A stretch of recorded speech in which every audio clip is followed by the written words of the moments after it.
All aboard! Hi, I'm Cheryl Morales of the Newport News Tourism Office, and welcome to What's New in Newport News. Today's show is all about our newest museum here in Newport News, the Lee Hall Depot. And here to tell us all about it is Mary Kayaselcuk. She's our city historian and the historic site coordinator, and we're so glad to have her here with us today. Thank you, Cheryl. Thank you. Well, to start with, Lee Hall Depot, or I've also heard it known as Lee Hall Station. Is there a difference between a depot and a station? There is. The word depot comes from a French term that means a depository or a place where you would store items. Whereas a station doesn't even need to have a building. It's a place where people would get on and off of trains. So initially, Lee Hall was a station. It was just a named place on a railroad timetable. Okay, and then it transgressed as years went on. The terms have been used interchangeably. I got it. Okay. Well, thank you for that clarification. I was wondering about that. In order for us to really talk about Lee Hall Depot, we got to get into some of the history, of it, because the railroad has such history, and it's an important part for Newport News. Yes. So let's start with that. Most people may or may not be aware, Newport News owes a lot to industrial magnate Collis Potter Huntington, who as a young man came to this area. He saw the deep water harbor in what is downtown Newport News today, and he realized the potential that that might be a port.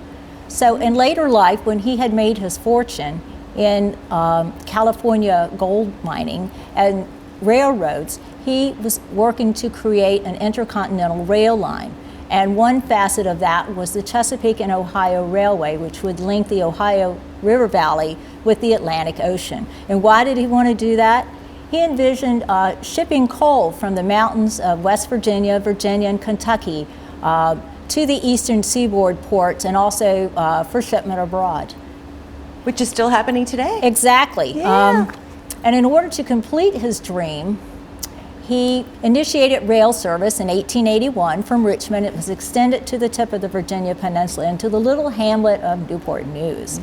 And in order to do this, first a port was created, so it would have had piers, merchandise, warehouses, and all the facilities that you needed. He followed that up in 1886 with a shipyard. And his idea there was that this yard would be used to repair the vessels that were shipping the coal and also to build new vessels as needed. But that wasn't his sole enterprise. He also, while he was at it, he created a town. Now this wasn't unusual for Huntington. This is something he frequently did elsewhere as well. But Newport News was distinct. The Huntington interests had purchased all the land, the right-of-way between Richmond and down to Newport News. But they also had their own land development company that laid out the little town of Newport News and built all the initial amenities that one would need in a town: the first church, the first store, the first schools. They sold the lots. They encouraged people to come to both work and live here. So it was very much a company-run town. In fact, the first mayor of Newport News, Walter Post, he was the president of the shipyard. Oh, I love it. What a great connection, And really, at that time, it wasn't Newport News. It was Warwick County, correct? Correct. So I know you have a lot of interesting tidbits about the history when it comes to Warwick County and Lee Hall, and then how it all emerged into Newport News. So tell us that story, and then we'll get back to the depot. Well, prior to the arrival of rail service, Warwick County, which was one of the original Virginia shires, one of the 8 original shires, was the 3rd smallest county in Virginia, and it had less than 2,000 inhabitants for over the first 300 years of its existence. So you were very much in a rural backwater. Nothing was going on here except agriculture. And by the time the rail service came, not much of that was happening either, because the land had long been depleted from tobacco culture. There was no industry here. There was nothing. In addition, there wasn't much in terms of a transportation network. There was one main road that went down the spine of the Virginia Peninsula called the Great Warwick Road. It connected Hampton, Williamsburg, and Yorktown. It wasn't paved. It was just a very basic dirt road. It was very difficult to traverse. It might take you all day to, say, go from Newport News up to Denby, where the courthouse was. The roads were long, they meandered all over the place, so it was very difficult. So rail service changed all of that. Suddenly you had stops within the county. People get on and off trains very easily. It was quick, it was easy, and it totally impacted what was going to happen in Warwick and, of course, later in the city of Newport News. There were 5 stations that were created in Warwick. Lee Hall was the northernmost one. I didn't realize there was that many of them. Okay, was this the first one? No, or no? No, it was one of the earliest ones. Okay, though. This one was established in 1881. Some of the others subsequently came online. After Lee Hall, the next one was Oriana, which served the courthouse. That was a very important stop. You needed to be able to deal with your municipal or your governmental activities. Okay. And in fact, a lot of these stations would they would have some sort of accommodations nearby where people could stay because, again, some of these things might take a little while, and you would need overnight accommodations and meals. At the Warwick Courthouse, there was the Smith's Inn, built right across the street. Mr. Smith realized he was enterprising, that this was going to be something that would be profitable, and so he built a 2-story hotel where people could spend the night. It had 16 rooms for lodging. It was supposedly had all kind of fun poker games and was renowned for its good fried chicken dinners. Yeah. Oh, there you go. Everybody stayed there. The judges, the clients, the attorneys, all of them there on court days. So that was the one that served the courthouse. The next station was Oyster Point, which our Oyster Point community is named for today. And it takes that name because the little dirt road there was lined with the oyster shells from the oystering industry. The station was primarily used for the shipment of agriculture and seafood products. Sure. Okay. Again, going to the route downtown? Is that, or just? The Oyster Point Road would have been from the Great Warwick Road down what we consider Oyster Point Road today. Okay. Yeah. And the conveyances then, I mean, they were all horse-drawn, or you were walking until the arrival of rail service. So, yeah. The 4th station was Morrison, and again, that one is no more. And that one was located next to the train tracks where Harpersville Road is, that crossing. Oh, yes. And then the final station, the Grand Terminal, was in downtown Newport News, and that was the last one to come online. It was a magnificent wooden affair. It was painted yellow. It had a 4-story, four-sided clock tower. There was a shed with ferry service to connect passengers to Norfolk. So that was the grand dame of the stations. And also Newport News was the end of the line for the C&O service. Correct. Wow. Once these were established, life was never the same in Warwick. As I said, travel just became so much easier. You didn't have to rely on simply walking or horse and cart or the very early automobiles that we had. And in fact, at the turn of the century, the Chesapeake and Ohio Railway marketed Newport News as a tourism destination. You're with the tourism department today, and the city does a great job of marketing our potential places that tourists might go. The Chesapeake and Ohio Railway, they were no slouchers. They were on that 100 years ago. They had the Hotel Warwick in downtown Newport News, and they advertised that you could come, and it was a resort city where you would enjoy the casino park, the amenities there of cycling or sunbathing on the beach on the bluff below. There are lots of things to do in Newport News. There were also excursions to Buckrow and other amenities in the area. Yes, and, so we regionalized yes, as well. Exactly. Yes. So as I said, and before that, the Boxwood Inn. Yes, there were many places that you could go by train once it had been established in the county. It didn't take very long, within 10 years, that the little town had grown so much that it broke away from the county and became an independent city, the city of Newport News, in 1896. So that's a major story that we have to tell about. You want to talk about how rail service impacted a community. We go ahead to 1958 with consolidation of Newport News and Warwick. Rail service impacted Warwick so significantly that there was no longer any Warwick County. It ceased to exist. It was just Newport News, really. Correct. Yes, going to Newport News. Well, let's go through the depot itself. You have done such a marvelous job.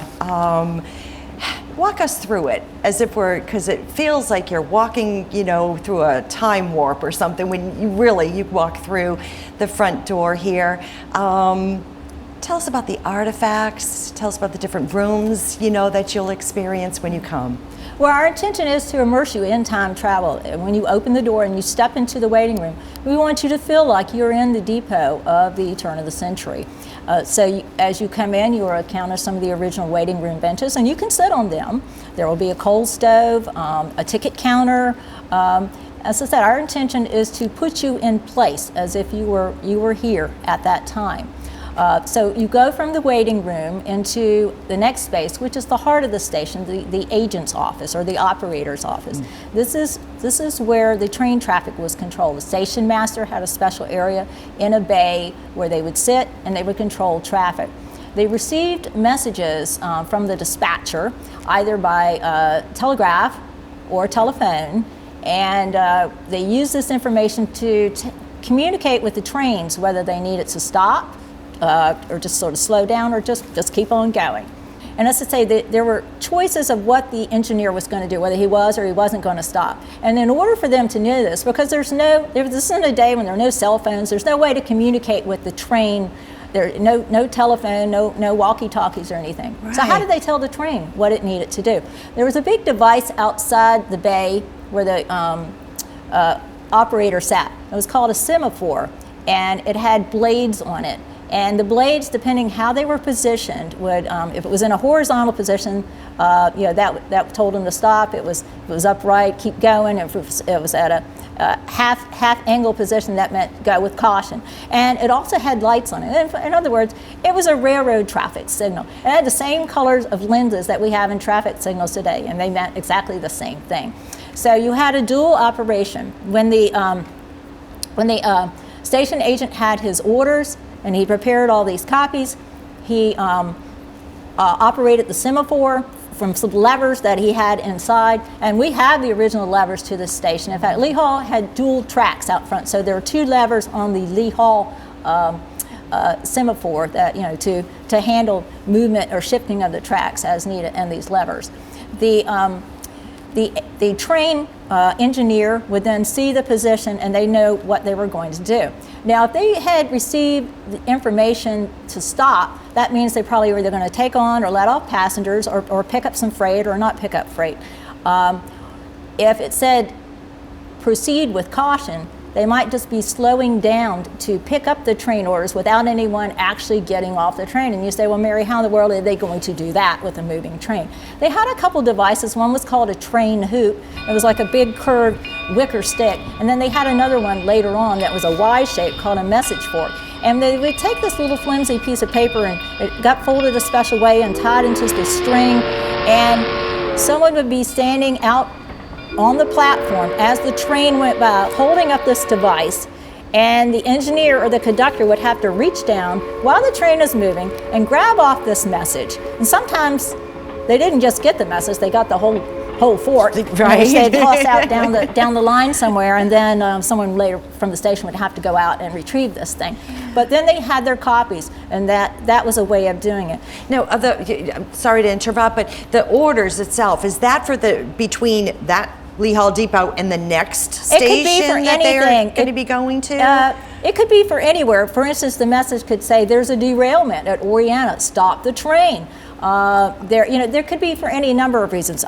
Stop at Morrison and pick up Mrs. So-and-so who's going to Richmond, or there are any number of reasons that what the orders might say. I see. Okay. So there were several kinds of orders, then depending which the form was, to determine what they would do. You have to remember that train stations, they were taking passengers as well as goods. So there are multiple reasons to possibly stop at a station. And another thing that train stations did was help with delivery of the mail.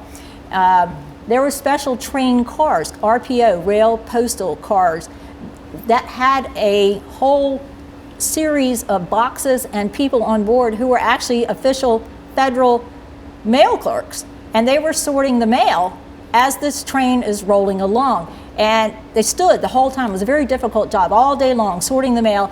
And every station they came to was a potential mail stop. And if they did not have to actually stop, they would just take the bag and kick it off out as the train is going by. Okay, so say there's some mail here to be picked up. There was a device called a mail crane, and you put the satchel on it, and as the train is going by, it has this arm that reaches out and grabs it. And so truly, mail on the fly, as it snatched that bags. And so then the mail was here. It could be taken over to the local post office, which was in the beginning was what we call the Boxwood Inn now, but at that time was the sign that was a Curtis resident who happened to have the postal boxes in his home for people locally to receive their mail. Wow. So there's so many things that we don't think about that happened with trains at that time. And how much we relied on them. How much we relied on them, yes. So that was what happened in the agent's office. The next room was the express office. Now, the express office was something that was in every train station. It was the precursor to today's FedEx or one of our delivery services.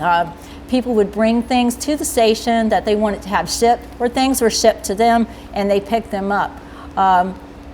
And what could you ship? Well, it's more of a question of what couldn't you ship. We think of today we go online and we order something from eBay or different catalogs. Well, back then they had mail order catalogs. I mean, these are big fat things, books that you went through, and I don't know, say grandma wants a new corset, or she needs a dress for something special.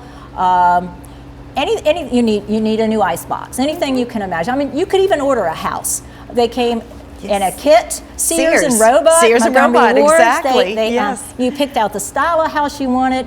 It was shipped to the station. Okay. You had someone come out and get it, take it to the lot. Then the contractor would assemble it. I mean, everything you can imagine, that you needed to build that house was in the kit. It had the framing, the studs for the foundation. It had the nails. It had the shingles, the windows, the doors. So hence, this is what this room would have been. This is the freight room. Yes. Now, in some instances, the freight house would have been a separate structure. And that goes back to that question of depot versus station. Okay. So the term depot implied a building. So the freight room, for instance, a place to store things. In this particular instance, it was attached to the Railway Express office. And I'll back up on that one just a little bit. We all think of the express agencies as, there were many at the time. We were well acquainted with the Pony Express, but there were Adams Agency. There were many express companies. But during World War I, the government centralized or nationalized all of these into just one agency, Railway Express. So as you go through the depot, you'll see signs that indicate Railway Express Agency. And the Railway Express, as I said, it was a precursor to UPS and some of these other things we have today. Now we have deliveries by drone, but this is how it happened back then. Yes. So, Railway Express went out of business in the 80s as these other up and coming companies were coming into business. I see. Okay, but the train still operated through here? Oh yeah. The train was still coming through here. You still, the depot had passenger service up until about the 80s. We don't know the exact date it terminated. Roughly 1981 or so, but for the next decade it continued to be a flag stop. That is, people could wave down the train, get it to stop and get on and board, buy a ticket on board if they needed to and to go where they had to. After passenger service here was discontinued, and then you would have to go down, the next closest station was either Williamsburg or the one adjacent to Huntington Park. Yes. Otherwise, this building was no longer in use for passenger service. You could watch the train go by, but you weren't going to board it. The building was next used by the railroad as a maintenance facility. And that happened for a good while until they finally decided that they didn't need it anymore, and so they were going to tear it down. And that's where the story gets fun. When CSX decided that they no longer needed it, they did offer it to the city of Newport News. If you want it, fine, you may have it. But you have to get it off our land. So that was a caveat. You want it, you move it. And there were a number of people in the area who were preservation-minded. Again, at that point, this was the only remaining original Warwick County station. And so the community realized the value of maintaining, preserving it, and had a vision that they would open this as a rail heritage museum to help tell this important story of rail service to both Warwick and Newport News. God bless them. God bless, the city too, Yes. for maintaining and keeping our heritage, Yes. so that we can experience and learn, more about this. So when you say move, it didn't have to be moved far, right? It went 165 feet. It's amazing. Yes, it went on the other side of the track. Which makes sense. Yes, this site was city land to which they were moving. And they were fortunate it didn't have to go very far. That means it didn't. That's not to say that it wasn't a difficult process. I understand. Or expensive, Yes. But it also makes sense because of the consumer, the person, visiting. You don't want them crossing the tracks because it's still used today, as you still said, an active line. with the coal runs that are being done. So that makes sense. We got off track a little bit only because I know there's so many other rooms that have been restored. Yes. Here within the depot. So I know the quartermaster's. Tell us about his living quarters and why there was one. Well, this was a rural station, and but it was a large station. It was a busy station, and because of that, they determined that they would build an apartment upstairs where the agent, and if he had a family, could live. And a lot of the agents were bachelors, but in the instance of Lee Hall, we had several families, and they had several spaces upstairs. We have interpreted the kitchen, and a parlor to help you understand what it might have looked like when they were here between 1920 to 1940 was the time period that we set for that.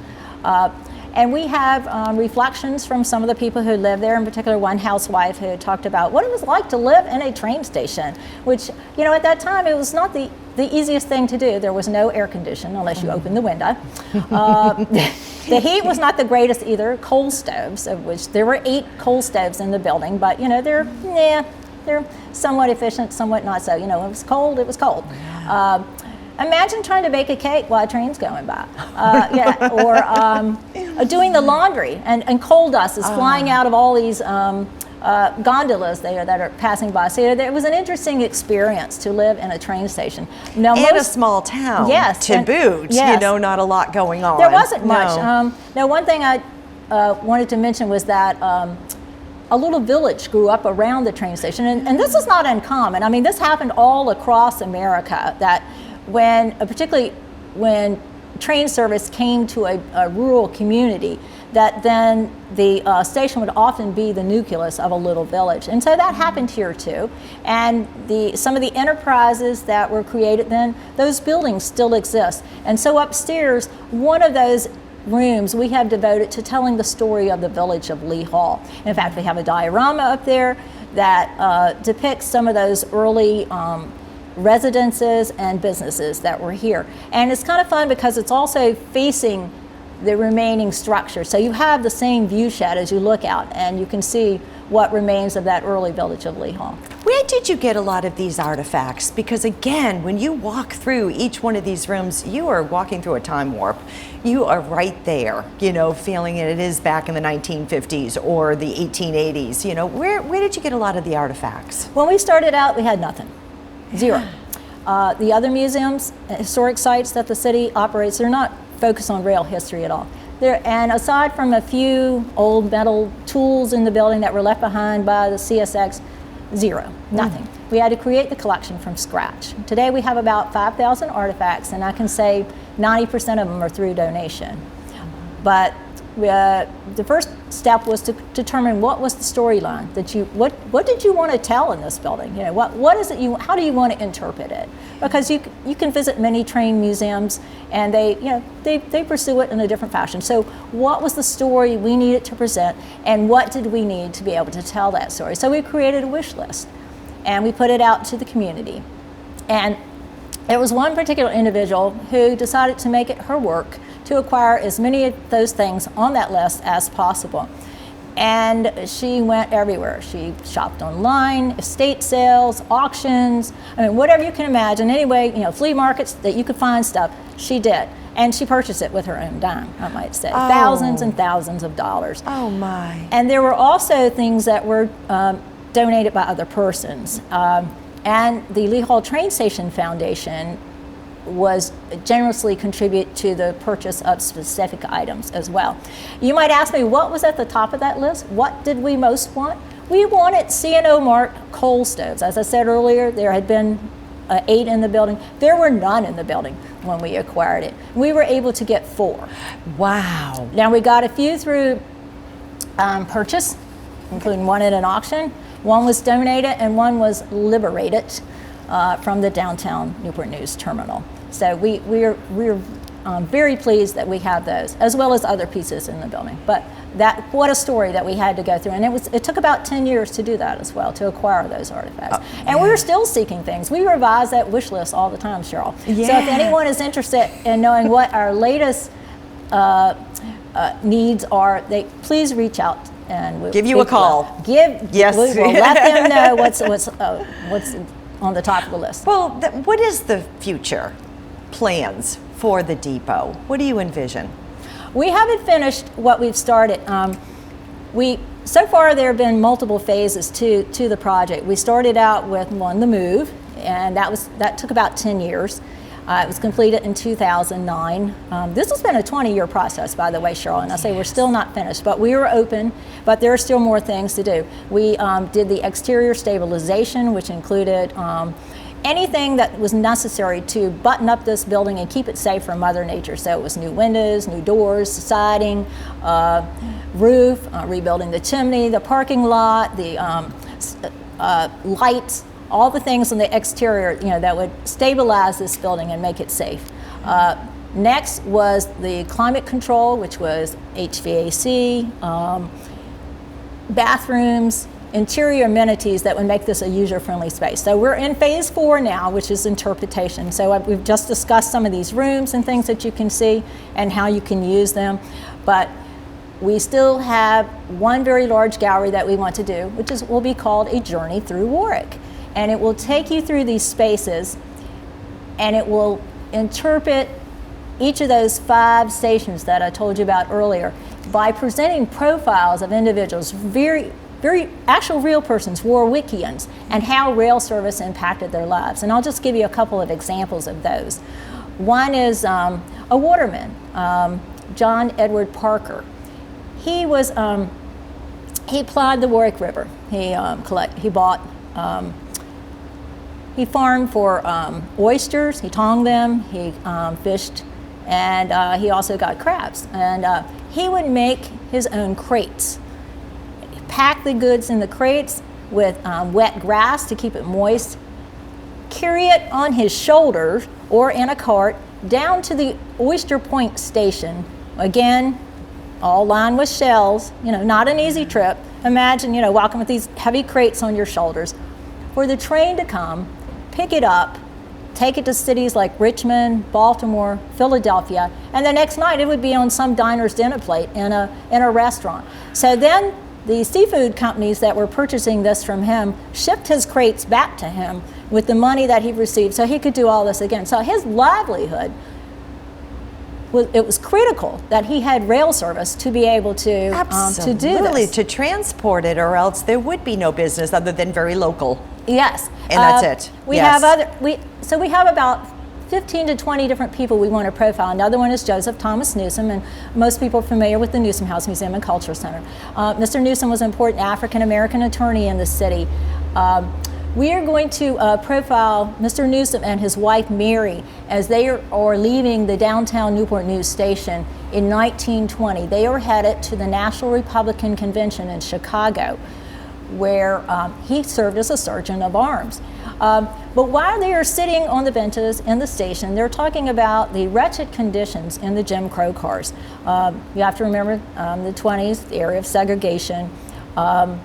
There were separate train cars for black and white passengers, and the black passengers received the the lesser accommodations. Their cars were up near the engine, right behind the tender, where all the soot and the ashes from the steam from the train would impact them, and it'd be dirty, it would be hot, and so this would not be a pleasant ride. Once you got above the Mason-Dixon line, then the cars were no longer segregated. But anyway, they're talking about these, and they're discussing how they want to go and make impactful change at this convention, and through the governmental process, working with an orderly fashion within the law to effect change. And that's exactly what Mr. Newsom did with his life in this community. Would he have taken a train all the way to Chicago? Oh yes, Oh, yeah.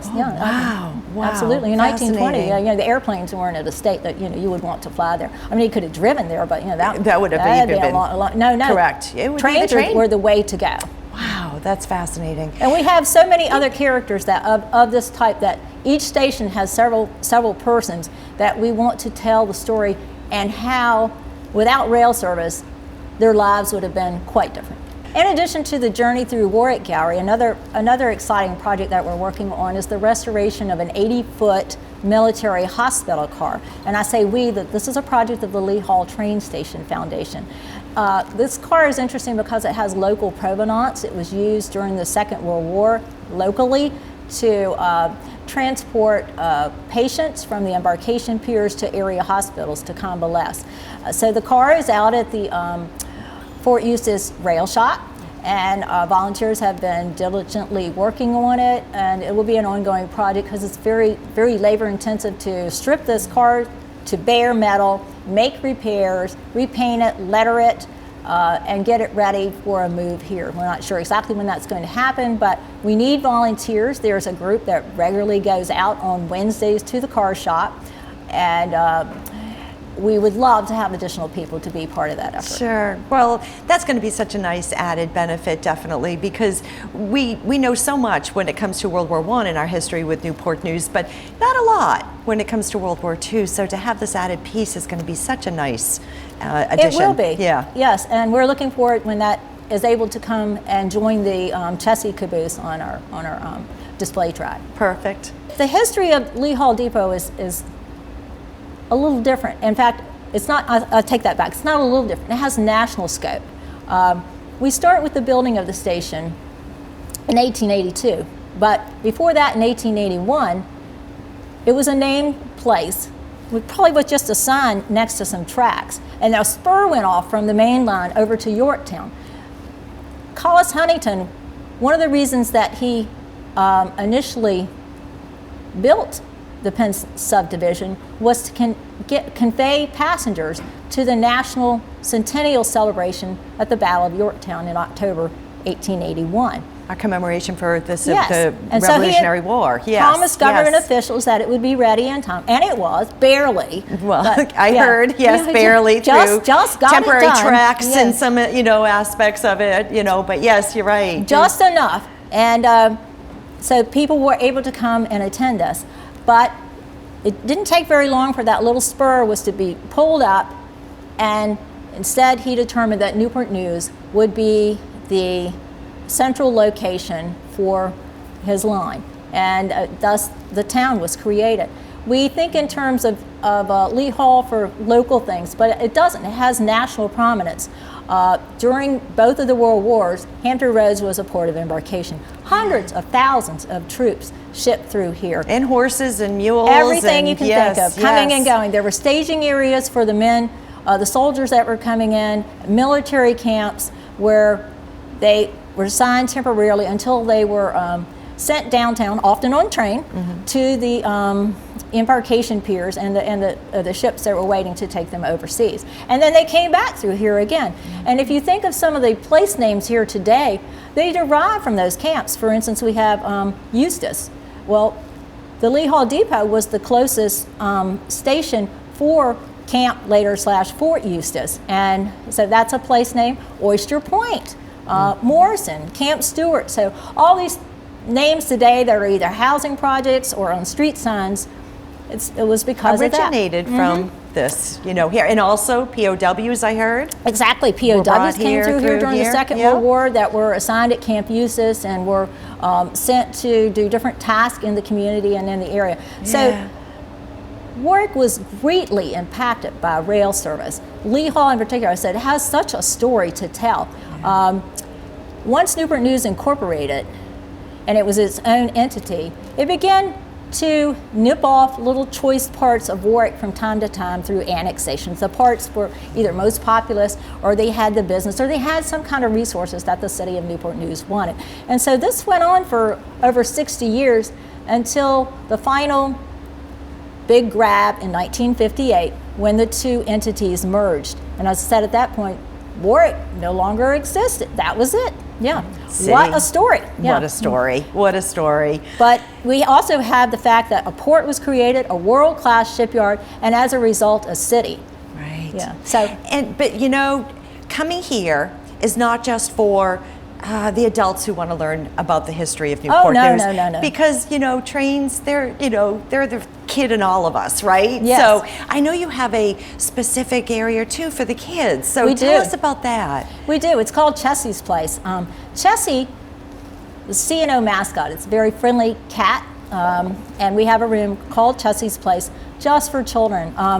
During the 1920s, the C&O had a campaign for their sleeper cars, in which they had this friendly-looking little cat named Chessie, and she was asleep in her berth, and they advertised that you would ride, that your trip on the rails would be as smooth as a kitten. A kid. Yes. Oh.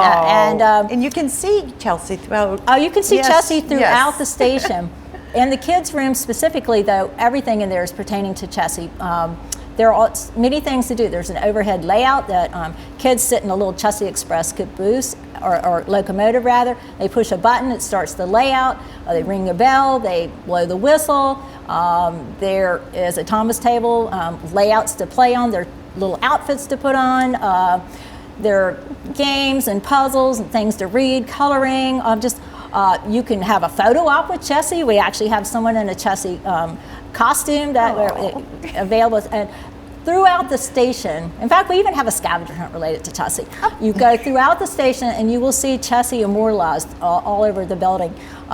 There's a figurine of her. She's asleep in the REA office with a bottle of milk and her milk bowl next to her. You go upstairs and you will see other posters and places with her image on it. She had a whole family. During World War II, Chessie was used to sell war bonds, but they gave her a husband. His name was Peak, Chesapeake. Right. And there you go. So they sent Peak off to war. He was in the Army, so you'll see images of him coming home as a war hero with his helmet and his backpack and his war ribbons on him. But they also gave him two children, Nip and Tuck. So if you go through the building, you'll see sculptures with Nip and Tuck and Peak, and it's quite an exploration to find all these, and it's a lot of fun. It amuses the children. So we have a number of activities that we do where we try to bring in this aspect, because everybody likes cats, or many people like cats. Oh, yes, but it's so neat that it is real history. It is. Too, We're not inventing it. You're not inventing this. Happened. No, it actually happened. Well, we've yeah. had some activities based on Chessie as well. Yoga with Chessie, which, cat yoga is the latest thing now. Well, this is true. Yes, I've heard that, and goat yoga and we such. have Yes. we've had partnerships with the Peninsula Regional Animal Shelter where they brought kittens. So we've had a kitten day, or when it's close to National Kitten Day, and kids can come out and interact with the cats and do Chessie activities. We also have a caboose here that is a Chessie system caboose. So, there's a great effort to draw all these threads together. And you're able to actually go inside the Yes, caboose. you can. Yes, you can. And what is the significance of a caboose? A caboose was an important safety feature at one time on trains. We all think of the little red wooden caboose that goes along, but it wasn't just to be on the train and look cute. It had a purpose. Usually they had a raised area in the center called a cupola, or the later ones, the metal ones, would have expanded bay windows, and a crew member would sit there and they would watch down the track to see if there was anything that might upset the movement of the train. If there was some kind of a disturbance or obstruction on the tracks, or a hot journal box, whatever it might be. And if they saw something, then they could stop the train. In fact, in Virginia, there was a law that required that trains have a caboose if they operated in the Commonwealth up until 1988. much earlier, most other states had been phasing them out in favor of something called end-of-train devices. But the chassis system caboose that we have came from downtown Newport News. Originally, it had been used to pull coal. It was on the back of coal trains. And toward the end of its life, it was retired because it had a brake defect. And so the foundation of the train station was able to acquire this. They took it over to the Fort Eustis Rail Shop, and they spent several years restoring it. And so we're very fortunate that when they completed it, it was moved to the Lee Hall campus in 2021, and it's something our visitors greatly enjoy. And yes, you don't just stand on the outside and look at it. We open the door and you're able to go in. And so you can see what was on the interior of a caboose. A caboose was also an office on wheels for the conductor. He could do his paperwork. There were things for the crew to be able to take a break. Usually they had say a stove, an ice box, obviously a toilet would be needed, some lockers for tools, that sort of thing. So it was a place for the train crew to take a break. Multi-use, yes, as well. And you multi-use it as well, where you also have some events. Yes, in fact, we for our most recent holiday activity, we had Santa in the caboose, and children came in and saw him. Yeah. Santa trains, come on. Yes, yes. With the popular, movie as well as the book with Polar Express, of course. So that's a great combination. Yeah. Well, people love trains, and they particularly think of them at Christmas time, and model trains around the Christmas tree. And we always go out of our way to do something very special at Christmas time with model layouts in the station and lots of special activities that bring out train enthusiasts of all ages. Well, I know it takes a crew to operate this, and volunteers in particular. So now's your time. Thank you for saying that, Cheryl.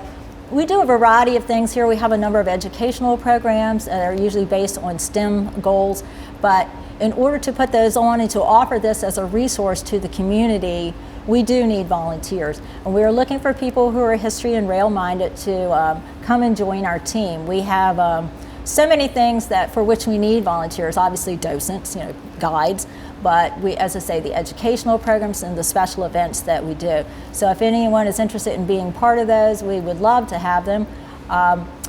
We recently had a Boy Scout marriage badge activity here, in which we had 70 scouts come and earn their badge in railroading, and we plan to do more of those. But throughout the year, we plan numerous special events. One of our most popular is National Train Day. That's a celebration of all things railroad that we do in May of each year. And up until last year, it had been held at the Denby Community Center. But now that we're in the station and it's open and operating, we have brought it here, and we hope people will come to many of our events. Some of our events have a slight fee to them, or they're included with your regular admission, but the Lee Hall Train Station Foundation puts on 4 rail heritage programs each year that are free and open to the public. So there are many things to see and to do. We encourage people to come. We are open on Saturdays right now from 10 to 4. We also are open for if someone would like to rent the facility. The freight room, this big generous space here, is available for private functions. We have tables and chairs, AV system, also a small kitchen, so there can be food activities here. And we hope that we just very much want to encourage people to use this community resource because it is theirs. We hope people will go to our website, newportnewshistory.org, to have the latest information concerning our hours and special events and admission rates. Well, Mary, you have given us so much information, but I know I want them to come. I want people to come and see, for themselves. Absolutely. So I want to thank you for your time here, being with us today. Thank you, Cheryl. We appreciated this opportunity to showcase the Lee Hall Depot. And I want to thank you for tuning in today. And again, make a day of it. Why don't you go check out Lee Hall Depot, and then also check out Lee Hall Mansion and Historic Enview. They're located right down the street from each other.